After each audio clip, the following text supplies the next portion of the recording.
Қайырлы күн достар, сіздермен Айнамгүл. Менің каналыма қош келдіңіздер. Бүгін біз шпинатовый рулет жасайтын боламыз. Столға қойғанда өте әдемі болып ашып тұрады. Қайнап тұрған суға жуылған шпинатты саламыз.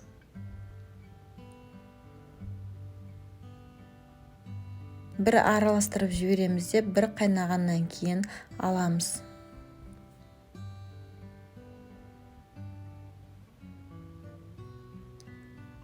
Жұмыртқаның саруызын және 2 ас қасық ұн салып араластырамыз.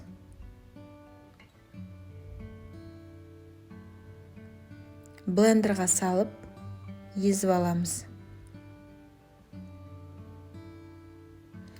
Жұмыртқаның ақуызын миксерлейміз. Аппақ болғанға дейін миксерлейміз, және де ақуызы өзінің бір қалыпты күйін ұстап тұру керек, ақпау керек. Үстіне шпинатты құйып, жоғарыдан төмен қарай араластырамыз.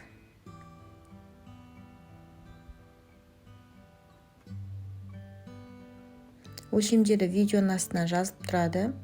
Бір қалыпты болғаннан кейін формамызға құйып жаямыз. 180 градуста 10 және 15 минут аралығында пісіп шығады. Достар, сондықтан қарап тұру керек. Ол жұмыртқа болғасын тез піседі. Дайын болғаннан кейін ыссы күйінде бірден орап тастаймыз. Үстіне салмасына творожный сыр саламыз. Творожный сыр негізі бөлме температурасында болса жақсы жағылады. Менде кішкене қаттылау болғасын қиындау болды. Барлық жеріне жағып шығамыз да ораймыз.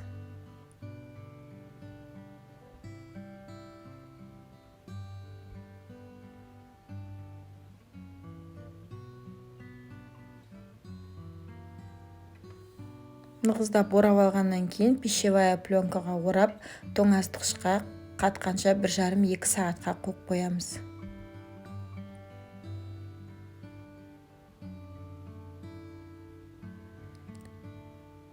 Рулетіміз қатты, енді пищевая пленкадан шешіп кесе беруге болады.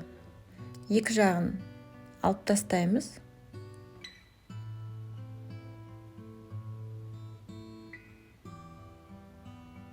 Достар, дайын болды. Видео ұнаса, лайк басып, каналыма тіркеліп, комментарий жазуды ұмытпаңыздар.